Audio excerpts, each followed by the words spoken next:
Hello, नमस्ते, आदाब, सत श्री अकाल। आप सभी का शचीज एकेडमी में एक बार फिर से बहुत बहुत स्वागत है।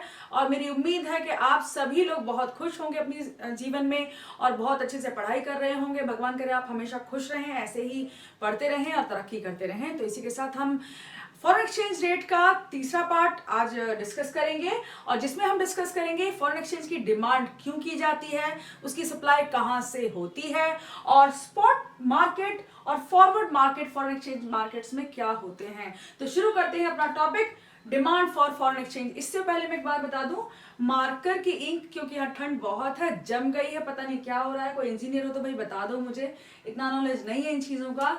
तो थोड़ा धुंधला दिख रहा है, मैंने थोड़े लाइट्स भी वीडियो की थोड़ी कम की है एडजस्ट करने की, पर फिर भी सुनने पर ज्यादा ध्यान दीजिएगा, लिखने में आपको पता नहीं दिखाई दे रहा है कि नहीं, आई डोंट नो। तो चलिए शुरू करते हैं। डिमांड फॉर फॉरेन एक्सचेंज, यहाँ डिमांड लिखा है भाई, देखो यहाँ सप्लाई लिखा है, यहाँ फॉरेन एक्सचेंज मार्केट। तो ये पोर्शन हमारा डिमांड का हम शुरू करेंगे। तो डिमांड क्यों की जाती है फॉरेन एक्सचेंज की किसी देश में? पहली, रिपेमेंट ऑफ इंटरनेशनल लोन्स। हमारी जो सरकार है वो अलग अलग देशों से कई बार लोन ले लेती है। अब जैसे अमेरिका से हमने लोन लिया, ठीक है, तो अब जब हम लोन उसका रिपे करेंगे यानी उसे वापस देंगे वो पैसे या जो भी उसके अमाउंट था, तो हम क्या करेंगे, हमें तो डॉलर चाहिए भाई, वो डॉलर में ही तो लेगा अपना लोन वापस, तो हमें उसके लिए डिमांड करनी पड़ती है, हमें चाहिए डॉलर चाहिए, फॉरेन एक्सचेंज चाहिए। अब दूसरा है इन्वेस्टमेंट इन अदर नेशंस। जब हमें दूसरे देशों में इन्वेस्ट करना होता है तो वहीं की करेंसी में इन्वेस्ट करना होता है।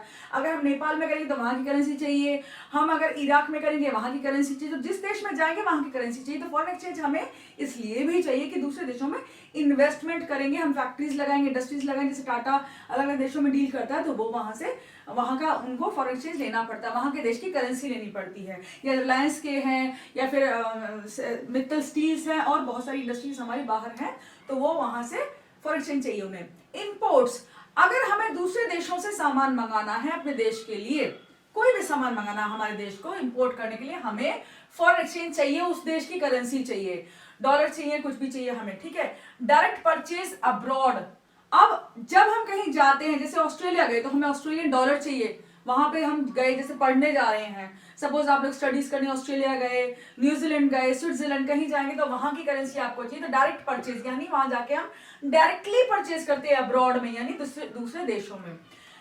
उसके बाद ग्रांट्स एंड डोनेशंस, हमें दूसरे देशों को ग्रांट्स एंड डोनेशंस देने होते हैं, किसी को हेल्प करनी है तो भी हमें फॉरेन एक्सचेंज चाहिए क्योंकि उसके देश की करेंसी में ही हमें देना होता है।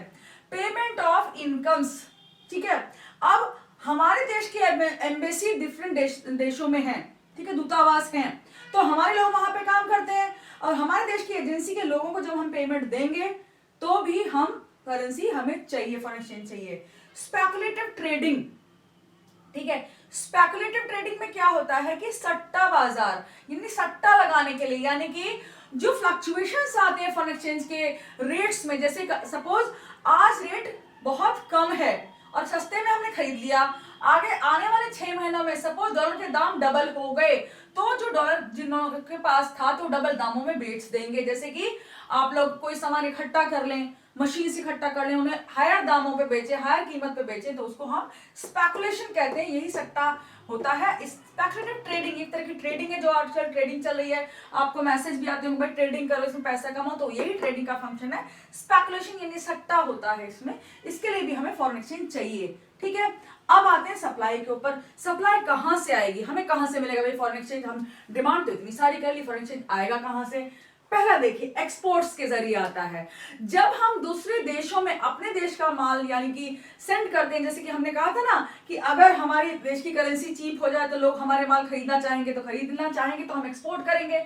जब एक्सपोर्ट करते हैं तो हमें उनके देश की करेंसी मिलती है। जैसे अगर हम अपना माल अमेरिका एक्सपोर्ट करते हैं तो वहां से हमें डॉलर प्राप्त होते हैं। अगर यूके में, यूनाइटेड किंगडम में, इंग्लैंड में हम एक्सपोर्ट करें तो हमें वहां से पाउंड स्टर्लिंग। लेकिन हम फिर से बताऊंगी, हम अपने सारे foreign exchange reserve normally US dollar में एक्सप्रेस करते हैं। करेंसीज तो हमारे पास फॉरेन एक्सचेंज तो बहुत सारे हैं, लेकिन हम एक्सप्रेस किस में करेंगे? यूएस डॉलर में। ये मैंने फर्स्ट पार्ट में समझाया है इस फॉरेन एक्सचेंज की सीरीज में, तो उसे देखिएगा जरूर। तो एक्सपोर्ट करने के लिए हमें चाहिए। दूसरा है इन्वेस्टमेंट फ्रॉम अदर नेशंस, तो अब एक्सपोर्ट करते हैं हमें फॉरेन एक्सचेंज मिल गया, अब इन्वेस्टमेंट करेंगे ठीक है।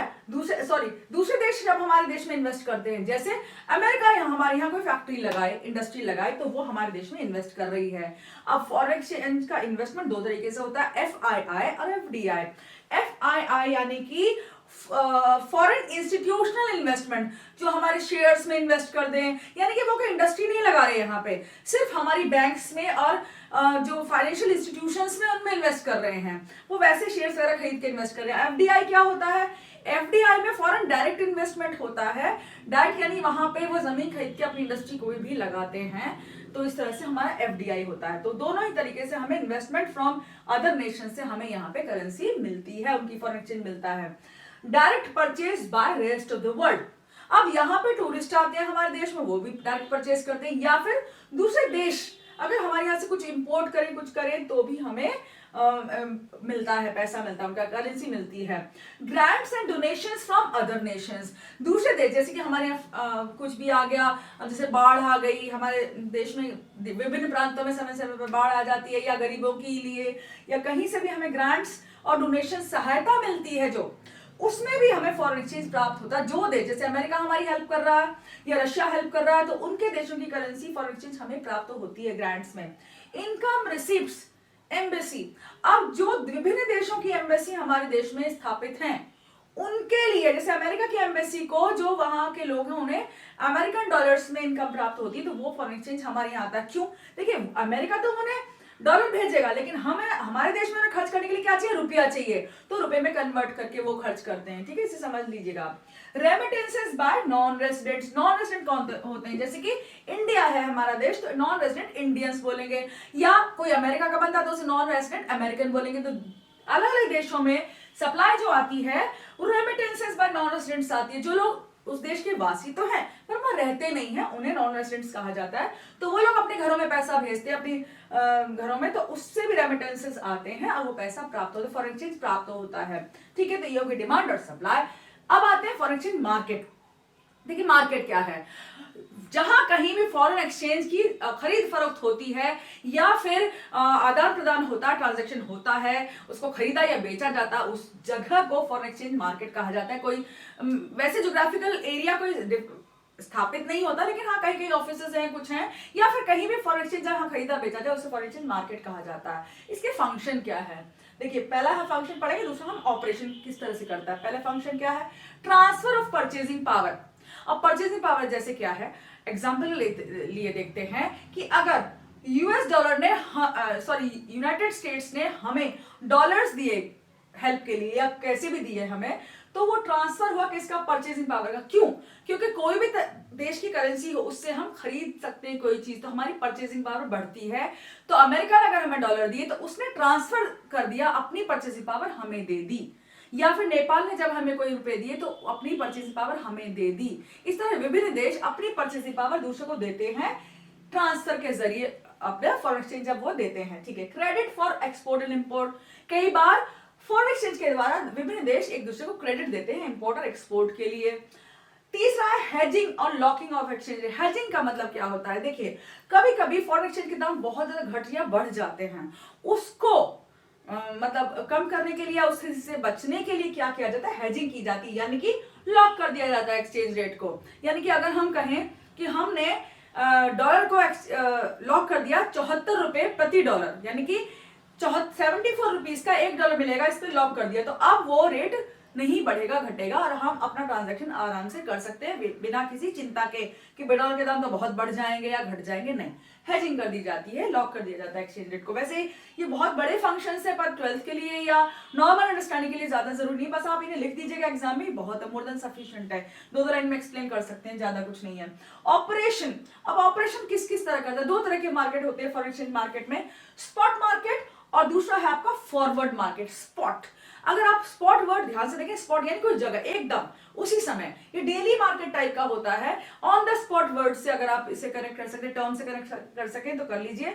ऑन द स्पॉट मार्केट कह सकते हैं इसे, यानी कि करंट मार्केट है इसी समय। जैसे कि अगर आप गए कहीं बाजार में, आपने कहा भाई मुझे टी शर्ट पसंद आ रही है, मुझे दे दो, ठीक है, हमने बार्गेनिंग कर ली, उसने कहा कि ये हमें 500 रुपए की हम आपको टी शर्ट दे देंगे, आपने 500 रुपए दिए, खरीद लिए, तो ये हुआ स्पॉट। अब अगर आप कहें कि परसों में आया था वो टी शर्ट थी 500 रुपए में दे दो, तो वो नहीं है, तो फ्यूचर मार्केट या फॉरवर्ड मार्केट हो जाएगा। लेकिन स्पॉट यानी आपने पैसे दिए, उसने ले लिए, रेट डिसाइड हुआ और आपने ट्रांजेक्शन कर लिया, इसको स्पॉट मार्केट कहते हैं। इसका दूसरा मार्केट का नाम क्या है, करंट मार्केट या डेली नेचर का होता है। डेली नेचर यानी डेली जो भी खरीद फरोख्त फॉरेन एक्सचेंज मार्केट में होती है उसे हम क्या कहते हैं, स्पॉट मार्केट ऑपरेशन कहते हैं।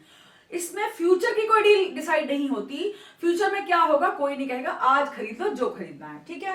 It is for current foreign exchange rate which prevails when transaction is made, यानी कि जब खरीदारी चल रही है उसी समय के लिए होता है, ये आगे के लिए नहीं होता है। सेकंड जो है अगला वाला है फॉरवर्ड मार्केट होता है। फॉरवर्ड मार्केट क्या डेफिनेशन है इसका, it handles transactions of foreign exchange. अब देखिए फॉरेन एक्सचेंज के लिए मैंने हर बार फॉरेक्स लिखा है, इसकी एक जॉइंट टर्म होती है फॉरेक्स, इसका मतलब foreign exchange meant for future delivery. अब फ्यूचर डिलीवरी का हम एग्जांपल यहां देख लेते हैं कि आपका रेट तो डिसाइड आज हो गया सपोज, लेकिन डिलीवरी सपोज 1 महीने बाद होगी फॉरेन एक्सचेंज की।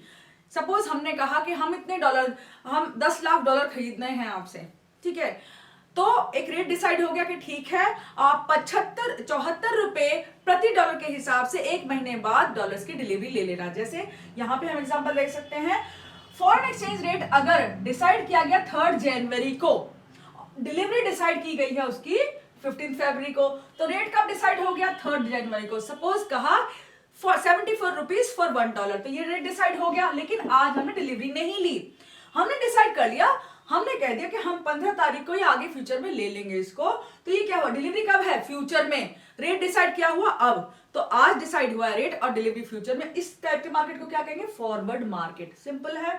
ये किस लिए किया जाता है, टू अवॉइड रिस्क, रिस्क को अवॉइड करने के लिए, रिस्क को टालने के लिए। जैसे अगर 3 जनवरी को तो 74 रुपए का $1 है, अगर वही डॉलर 15 फरवरी को 100 रुपए का हो जाए, 150 रुपए का हो जाए, तो हमारे लिए तो घाटा है भाई, हमें तो महंगा मिलेगा वो। तो हम इस चीज को टालने के लिए, रिस्क से बचने के लिए हम आज डिसाइड रेट कर लेते हैं और एक कॉन्ट्रैक्ट पास कर लेते हैं, भाई मुझे इस डेट को चाहिए डॉलर और इतने रेट में डिसाइड हो गई, ये हो गई फॉरवर्ड मार्केट। और दूसरा है स्पेकुलेटिव गेन्स, इससे स्पेकुलेटिव गेन्स भी होते हैं। सपोज रेट हमने आज 74 रुपए का डिसाइड किया, 74 का या 70 सपोज रोल राउंड फिगर रख लो, और आगे आने वाले दिनों में सपोज वो 150 रुपए का 150 रुपीज का हो गया, तो जो गैप है आपका 80 रुपीज का, वो हमें मिल जाएगा इससे, और हमें सस्ते डॉलर मिल जाएंगे और हम उससे स्पेकुलेशन कर सकते हैं, हमें फायदा हो जाता है, हम वो डॉलर लेकर बेच सकते हैं, कुछ भी कर सकते हैं, अपने यूज में ले सकते हैं, ठीक है। सो रिस्क अवॉइड करने के लिए, स्पेकुलेशन के लिए ये किया जाता है।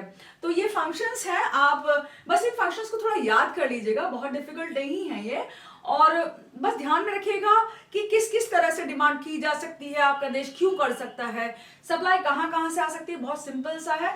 बस इनकी टर्म्स लिखिएगा एक एक लाइन में और 2-2 लाइन में एक्सप्लेन कर दीजिएगा, बहुत अगर डिटेल क्वेश्चन इस तरह से आता है।